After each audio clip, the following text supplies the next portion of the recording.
Frank Miller is a man of many talents that has had an amazing career. He is a writer, a penciler, an inker, a novelist, a screenwriter, a producer, and now also a publisher. And in this video, we are going to take a look at some of his must-have comics. Stay tuned. This video is sponsored by Shortboxed, the easiest and safest way to buy and sell graded comic books.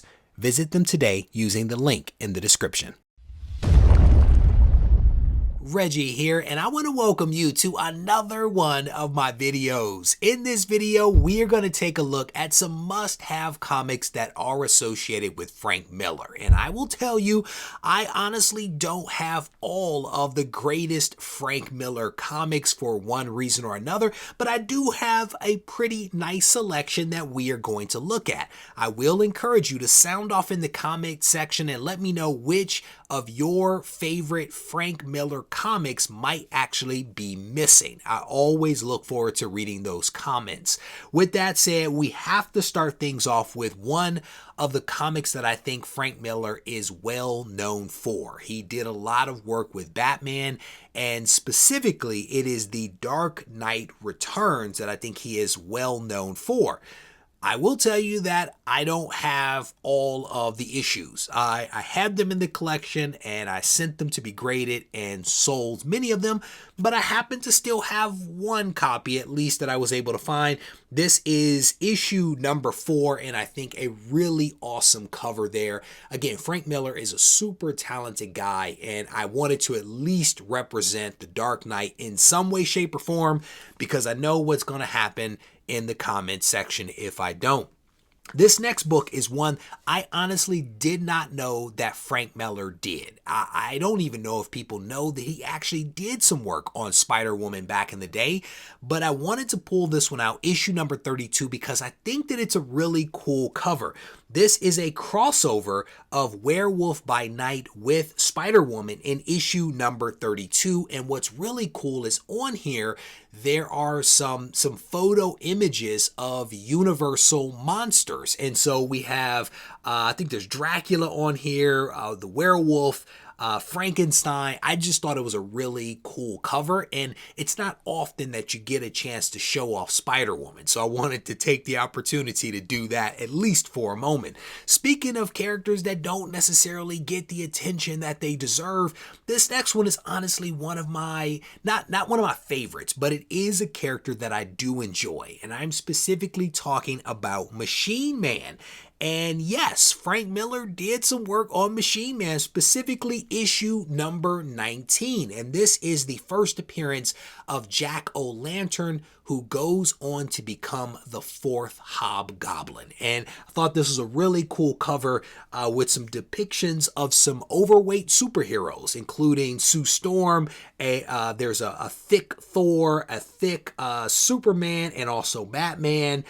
There's a skinny Hulk on here. So again, just a really fun cover right there by Frank Miller that I wanted to show you guys. Frank did some work on Spider-Man, and I think one of the covers potentially that he is best known for is this one right here. I have a couple of copies of this in the collection. This is Spectacular Spider-Man issue number 27, and for some reason or another I just absolutely love this cover, and I've had a copy of this book in the collection for a long time. I think going back to my teenage years, I may have had a copy, but just a really cool cover that I wanted to at least pull out and showcase because I think it's a great representation of who Frank Miller is. In addition to some of the books that I've just shown and some of the characters that we've spoken about, potentially he is best known, Frank Miller that is, best known for his stint on Daredevil. And he did some really amazing work on Daredevil, no doubt about it. And we're going to get things started off with this book right here. This is Daredevil issue number 181, which happens to be the death of Elektra. And she was killed by Bullseye in this issue. A really cool cover. You do not see yellow on covers a whole lot these days. At least I don't see a lot of yellow. So this is a really cool, striking yellow and red cover right there. Again, Daredevil issue number 181. We showed her death there, so I thought I would also show her origin and first appearance.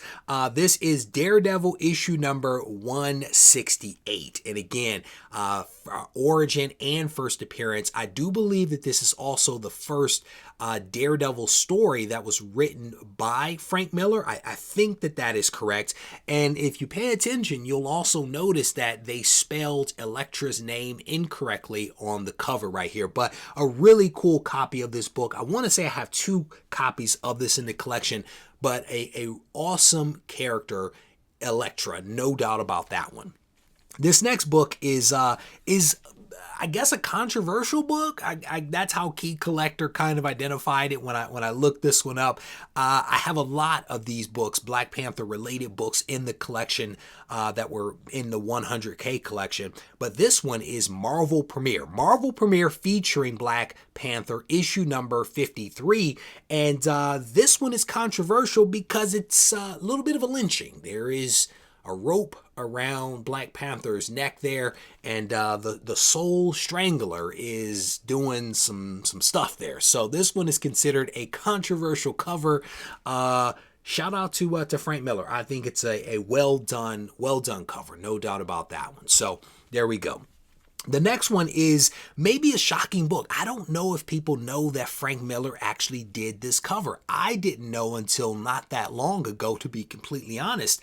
And I've actually spoken about this book. I've done an entire interview with Ross Ritchie here on the channel where we spoke about this character and this book, and I didn't know that Frank Miller actually worked on this one. This is Rom issue number 1, and this book is like the first appearance of a lot of people. There's a lot of first appearances going on in this book, but Rom issue number 1, really cool book. I have several copies of this one in the 100K collection. So there you go. And then the very last book that I'm going to show you, and again, there's a lot of Frank Miller books out there that I do not have, so I want to encourage you guys to sound off in the comment section. If you think that there's some that I missed that have to be mentioned, sound off. The one that I think he is best known for, at least in my mind, maybe because I absolutely love the book, I love the read behind this one, is this book right here. This is Wolverine Limited Series, issue number 1, a Chris Claremont story, but a Frank Miller cover. Just fantastic. I absolutely love this cover right here, but just a really cool cover. So there you have it. Those are essentially at least my must-have Frank Miller comics. I hope that you guys enjoyed this video, and if you did, I definitely want to encourage you to sound off in the comment section, give the video a thumbs up, share it with your local community, encourage them to check out the video. If you need to reach out to me, feel free to do so on Instagram at Regie Collects. Take care. If you're interested in taking your comic book knowledge to the next level, I want to encourage you to check out our new guide, The Guide to Smart Comic Collecting, co-written by Doug Bratton. This guide will help you to elevate your game, and you can find it on RegieCollects.com.